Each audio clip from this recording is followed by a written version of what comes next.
নমস্কার, নিউজ নয়ের পর্দায় আপনাদের সকলকে স্বাগত। এই মুহূর্তে আপনাদের সঙ্গে রয়েছে আমি পাপড়ি। চোখ রাখছি আজকের বিস্তারিত সংবাদে। বামফ্রন্ট সরকার পরিবর্তন করা প্রয়োজন ছিল। সরকার পরিবর্তনের একটা জেদ ছিল মনের ভেতরে। বৃহস্পতিবার আগরতলা সরকারি ডেন্টাল কলেজ এবং আইজিএম হাসপাতালের প্রতিষ্ঠা দিবস উপলক্ষে আয়োজিত অনুষ্ঠানে জানিয়েছেন মুখ্যমন্ত্রী ডক্টর মানিক সাহা। বৃহস্পতিবার ছিল আগরতলা সরকারি ডেন্টাল কলেজের তৃতীয় প্রতিষ্ঠা বার্ষিকী। এই উপলক্ষে মুক্তধারা অডিটোরিয়ামে আয়োজিত হয় মূল অনুষ্ঠানটি। বক্তব্য রাখতে গিয়ে বামফ্রন্ট সরকার পরিবর্তন হওয়ার প্রয়োজন ছিল বলে উল্লেখ করেন মুখ্যমন্ত্রী ডাক্তার মানিক সাহা। এই ক্ষেত্রে মনে জেদ নিয়ে পথ চলা শুরু করেছিলেন বলে জানিয়েছেন মুখ্যমন্ত্রী ডাক্তার মানিক সাহা। মুখ্য যিনি ছিলেন আগে, এবং দুঃখ হয় যে উনি কি বলছেন। ওনাকে যখন আমি মুখ্যমন্ত্রী হই, আমি ওনাকে ফোন করলাম, উনি তখন বিরোধী দল নেতা। আমি বললাম, আপনাকে তো নিয়ম অনুসারে আপনাকে কার্ড পাঠাবে, কালকে তো আমি ওট টেকিং নিচ্ছি, আমি আর তরফ থেকে আমার মানে আপনাকে আসলে ভালো হয়, খুশি হব। না, আমরা তো যাব না। কেন না? যেভাবে ইলেকশন হয়েছে তার জন্য প্রতিবাদে আমি তো যাব না। আমি এটা আপনার ইচ্ছা, আপনারা যাবেন কিনা এটা আপনাদের উপর। তখন উনি বললেন, আরে তুমি আবার এই ঝামেলা কেন এলে? তখন আমি বললাম, এটা তো আপনার জন্যই। বলার পরে ফোনটা রেখে দিয়েছে। আপনাদের জন্যই তো আমি এই ঝামেলা নিলাম।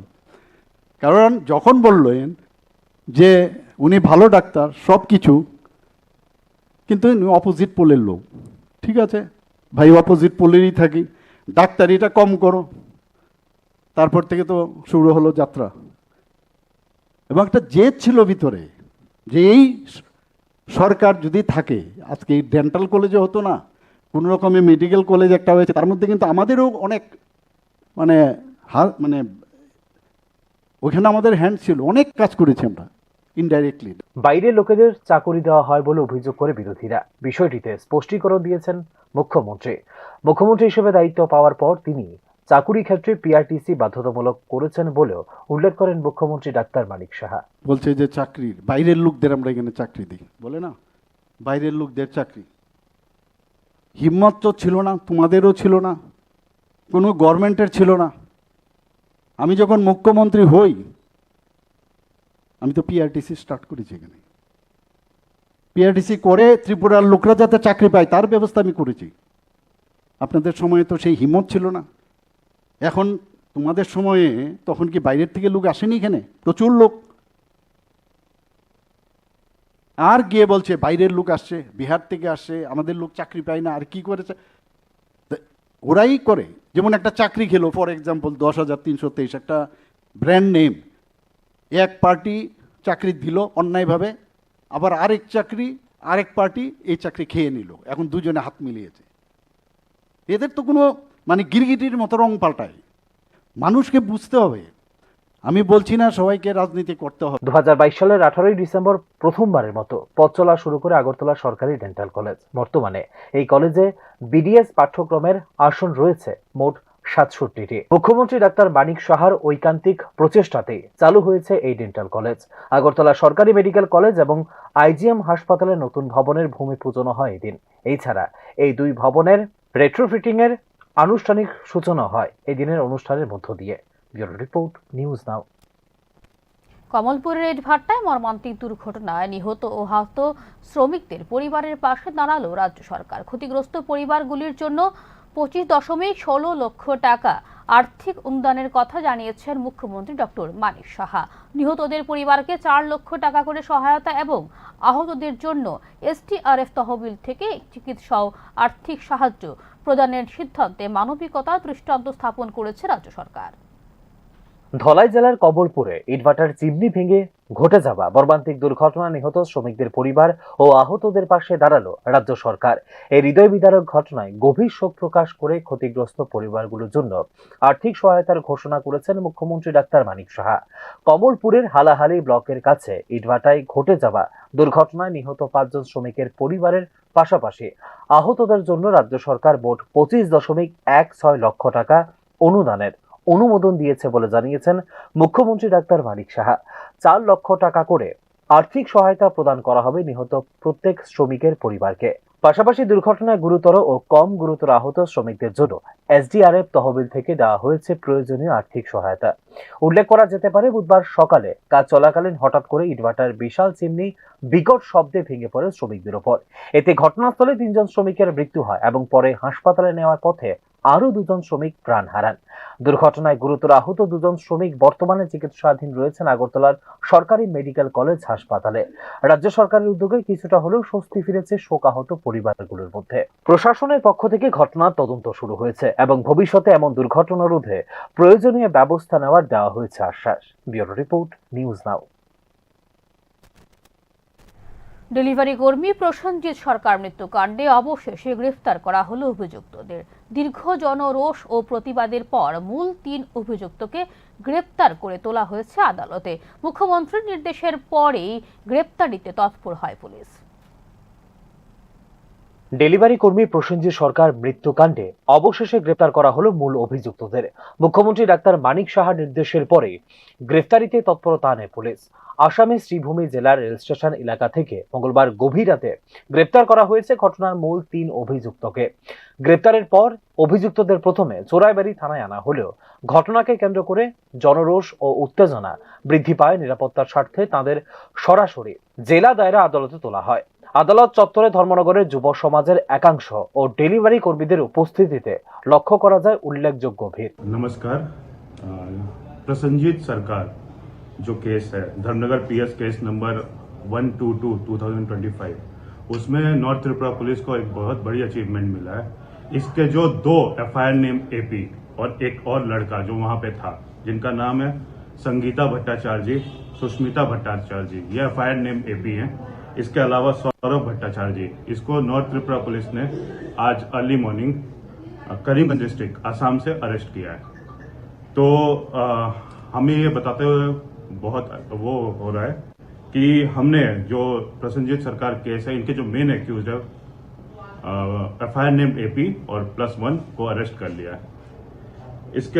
इनके बाद इनको कोर्ट में प्रोड्यूस किया जाएगा और जो कानूनी कार्रवाई है उसको की जाएगी और केस का इन्वेस्टिगेशन और चल रहा है। যে কোনো অপ্রীতিকর পরিস্থিতি এড়াতে আদালত ও সংলগ্ন এলাকায় মোতায়েন ছিল বিপুল সংখ্যক পুলিশ বাহিনী।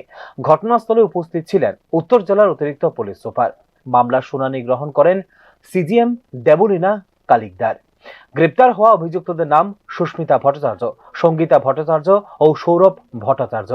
প্রসেনজিৎ সরকারের মৃত্যুকে কেন্দ্র করে ন্যায় বিচারের দাবিতে এলাকা জুড়ে এখনো বিরাজ করছে চাপা ক্ষোভ।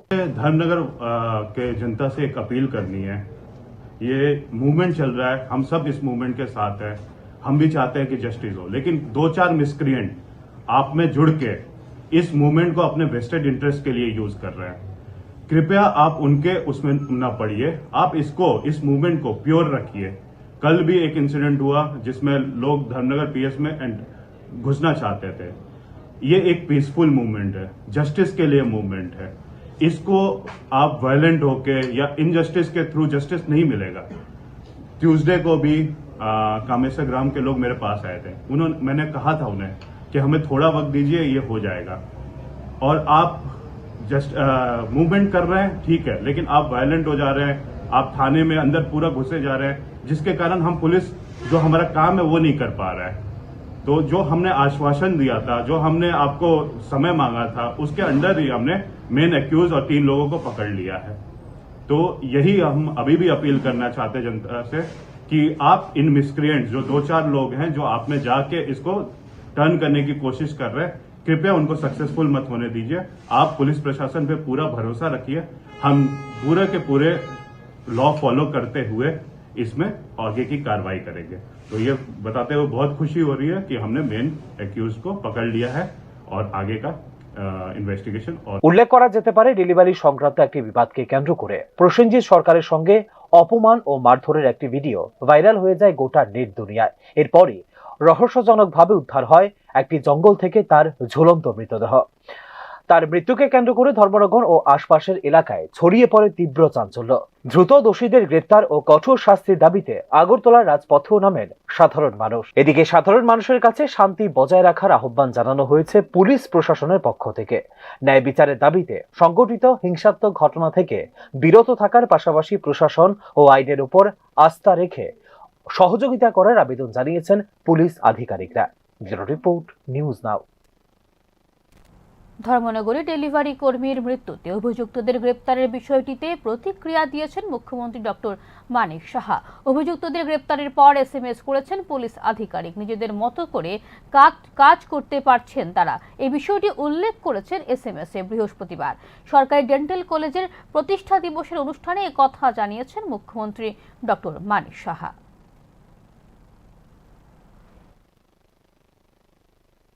আমি যখন গাড়িতে আপনাদের এখানে আজকের যে প্রোগ্রামে আমি আসার সময় আমাকে মেসেজ করলো পুলিশ ডিপার্টমেন্ট থেকে যে ডেলিভারি বয় যে মারা গেছে তাকে যে প্ররোচনা দিয়ে তাকে তার ফাঁসি দিয়ে মরতে হয়েছে, তার জন্য পালিয়ে গেছিল, 3 জন অ্যারেস্ট হয়েছে। তো ল অ্যান্ড অর্ডার কোথায় নেই। এবং যারা যে অফিসার আমাকে বলছিলেন যে আমার যে ইচ্ছা, সেই ইচ্ছাটা যে ও পূরণ করতে পারছে তাতে গর্ববোধ করছে নিজেকে। আমরা এইভাবেই চেষ্টা করি। ইন্স্যুরেন্স সেক্টরে 100% বিদেশি বিনিয়োগের অনুমতি দেওয়ার লক্ষ্যে সম্মিলিত ইন্স্যুরেন্স আইন সংশোধনের কেন্দ্রীয় সরকারের বিলের প্রতিবাদে বিক্ষোভ কর্মসূচি অনুষ্ঠিত হয় আগরতলায়। ব্যাংক কর্মচারী ও আধিকারিকদের সংগঠন এবং বিভিন্ন ইন্স্যুরেন্স কর্মী সংগঠনের উদ্যোগে ভারতীয় জীবন বীমা নিগমের আগরতলা শাখার সামনে পালিত হয় এই বিক্ষোভ কর্মসূচি। বিক্ষোভকারীদের অভিযোগ, এলআইসি এবং ব্যাংক পরিচালিত হয় সাধারণ মানুষের কষ্টার্জিত সঞ্চিত অর্থে। এক্ষেত্রে 100% বিদেশি বিনিয়োগের অনুমতি দিলে গুরুতর ঝুঁকির মুখে পড়তে পারে সাধারণ মানুষের অর্থ। কেন্দ্র সরকারের এই সিদ্ধান্ত অবিলম্বে প্রত্যাহারের দাবি জানায় সংগঠনের নেতৃত্ব। সারা ভারতবর্ষের 65 কোটির ওপর প্রতি 100 জনের মধ্যে একজন এলআইসির পলিসি হোল্ডার রয়েছে এবং এই 35 কোটির মধ্যে যদি আমরা ধরে নিতে হবে ভারতবর্ষের যে 35 কোটি মানুষ এলআইসির পলিসি হোল্ডার, তার মধ্যে 70 to 75% পলিসি হোল্ডার রয়েছে গরিব, মিডল ক্লাস বা লোয়ার মিডল ক্লাস বা গরিব শ্রমজীবী মানুষের কষ্টার্জিত পয়সা। আমরা মনে করি এলআইসি হোক, ব্যাংকিং সেক্টর হোক, যে মূলধন, এই মূলধনের মূল বেসটাই হচ্ছে সমাজের শ্রমজীবী মানুষ, গরিব অংশের মানুষ। কারণ যদি প্রাইভেট সেক্টর 44তম আগরতলা বইমেলা বেলা 1টা থেকে শুরু হয়ে রাত্রি 8:30 পর্যন্ত করার বিষয়টি নিয়ে প্রস্তাব দেওয়া হবে বলে জানিয়েছেন মেয়র দীপক মজুমদার। এক্ষেত্রে এখনো পর্যন্ত 167 জন বিক্রেতা স্টলের জন্য আবেদন করেছেন বলে জানিয়েছেন মেয়র। বৃহস্পতিবার অনুষ্ঠিত হল 44তম আগরতলা বইমেলা 2026-এর পরিচালনা কমিটির সভা। আগরতলা পুর নিগমের কনফারেন্স হলে আয়োজিত এই দিনের সভায় উপস্থিত ছিলেন মেয়র দীপক মজুমদার। পুস্তক বিক্রেতা এবং প্রকাশকদের দাবি অনুযায়ী মেলার সময়সূচি দুপুর 1টা থেকে রাত্রি 8:30 পর্যন্ত করা যায় কিনা তার প্রস্তাব দেওয়া হবে বলে জানিয়েছেন মেয়র দীপক মজুমদার। গভর্নমেন্ট লেভেলে আমাদের সিএম সাহেবের সঙ্গে কথা বলতে হবে। সুব্রত বইটা এই দিকটা দেখেন, তো ডাইরেক্টর সাহেব আছে, উনিও কথা বলবেন। এবং অন্যান্য যে প্রস্তাবগুলি, একটা সময় নির্ধারণের বিষয় আছে যে আমাদের এটা 2টো থেকে শুরু হয়। তো বুক সেলার, পাবলিশাররা একটা অনুরোধ করেছিলেন যে এটা 12:30 করা যায় কিনা। আমার একটা বক্তব্য থাকবে, আমি ডাইরেক্টর সাহেবকে বলবো যে এটা আলোচনা করে যদি 1টা থেকে আমরা 8:30 অবধি করি তো এটা মনে হয়ে যাবে। তো আমরা চাইবো যে 1টা থেকে রাত্রি 8:30 অবধি করা যায়, সেদিকে লক্ষ্য রেখে। আর এবং সমস্ত দপ্তরগুলি তারা সঠিকভাবে আগের বইমেলাগুলি কাজ করেছেন, এখনও তার দায়িত্ব নিয়ে কাজ করবেন এবং আগরতলা মিউনিসিপ্যাল কর্পোরেশনের যে দায়িত্ব দেওয়া হচ্ছে সেগুলিও সঠিকভাবে করা হবে। তো আমার মনে হয় যে 44তম বইমেলা, যেটা খুব আমাদের রাজ্যে এটা একটা খুব ঐতিহ্য এবং আকর্ষণীয় বিষয় থাকে। প্রতি বছর আমরা থিম রচনার ক্ষেত্রে অভিনবত্ব নতুনত্ব থাকে এবং তৈরি করা মণ্ডপ এবং প্যান্ডেল সমস্ত বিষয়টা, যেমন ফেসিয়ার বিষয়ে কমন সিদ্ধান্ত নেওয়া হয়েছে, কমন থাকবে, অফিসারদের নাম লেখার জায়গা থাকবে। এবং এবারের মেলায় মূল থিম থাকবে বন্দে মাতরম। এখনো পর্যন্ত মোট 167 জন পুস্তক বিক্রেতা এবং প্রকাশক আবেদন করেছেন, যেখানে নেই বাংলাদেশের কোনো বই বিক্রেতা বা প্রকাশক বলে জানিয়েছেন মেয়র দীপক মজুমদার। বলা হয়েছে এটা প্রথম মিটিং, যখন প্রিপারেটিং মিটিং হয়েছিল তখন ফাইনাল হয়েছে বন্দে মাতরম। আমাদের 150তম বৎসর চলছে, কাজে বন্দে মাতরমটা আমাদের থিম। এটা গত এটা এখন তো টাইম আছে, আমাদের টাইম তো বৃদ্ধি করা বোধ হয়েছে না, কাজেই বাড়বে। মানে গতবার উনি বলেছেন যতটা ছিল তার থেকে এখন তো 167টা অলরেডি প্রেয়ার করেছে, মানে আবেদন করেছেন। তো আমাদের টার্গেটতে বাইরে যাবে, তো আমরা চাইবো টার্গেটতে বাইরে থাকুক। সবাইকে তো দেওয়া সম্ভব হয় না, কিন্তু যতটা সম্ভব যত বেশি সংখ্যক লোককে অংশগ্রহণ যায়, বা বিক্রেতা বা বই প্রেমী, পুস্তক প্রেমী, সব যত বেশি সংখ্যক মানুষকে এবং যুব সমাজকে আকৃষ্ট করার জন্য কিছু কিছু কর্মসূচি প্রোগ্রাম এর মধ্যে আছে। তো কাজে সব দিক যেমন না, বহির্দেশে তো এখন একটা প্রবলেম চলছে, নাহলে আগে তো বাংলাদেশ স্টল আসতো, কিন্তু বিভিন্ন রাজ্য থেকে ভালো ভালো প্রকাশন সংস্থা এই রাজ্যে আসবে। আগামী 2রা জানুয়ারি থেকে হাঁপানি আন্তর্জাতিক মেলা প্রাঙ্গণ অনুষ্ঠিত হবে 44তম আগরতলা বই মেলা। 14ই জানুয়ারি পর্যন্ত অনুষ্ঠিত হবে এই বই মেলা। গত বছর 43তম আগরতলা বইমেলায় প্রকাশক ও পুস্তক বিক্রেতাদের স্টল ছিল 159টি। এর মধ্যে 42টি স্টল ছিল বহিরাজ্যের প্রকাশক ও বিক্রেতাদের। এই বছরও পশ্চিমবঙ্গ, আসাম ও নয়াদিল্লির প্রকাশক ও পুস্তক বিক্রেতারা অংশ নেবেন 44তম আগরতলা বইমেলায়। তথ্য ও সংস্কৃতি দপ্তরের পক্ষ থেকে ক্লাবগুলির কাছে পাঠাগারের জন্য বই ক্রয় ও জনগণকে বই মেলা সম্পর্কে সচেতন করতে উদ্যোগ নেওয়ার জানানো হয়েছে আবেদন। অন্যান্য বছরের মতো এবারের বই মেলাতেও প্রতিদিন থাকবে বই প্রকাশ, কবি সম্মেলন, আলোচনা চক্র, কুইজ ও সাংস্কৃতিক অনুষ্ঠান। সাংস্কৃতিক অনুষ্ঠানে রাজ্যের বিভিন্ন জেলার শিল্পী ছাড়াও অংশ নেবেন বহিরাজ্যের বিশিষ্ট শিল্পীরা। হাঁপানি আন্তর্জাতিক মেলা প্রাঙ্গণ আয়োজিত 13 দিনব্যাপী আগরতলা বই মেলায় বই প্রেমীদের যাতায়াতের জন্য আগরতলার বিভিন্ন প্রান্ত থেকে ব্যবস্থা করা হবে বিনামূল্যে বাস পরিষেবা। ব্যুরো রিপোর্ট, নিউজ নাও। এখনকার মতো সংবাদ এই পর্যন্ত। আমাদের পরবর্তী সংবাদ দেখতে চোখ রাখুন নিউজ নাওয়ের পর্দায়। নমস্কার।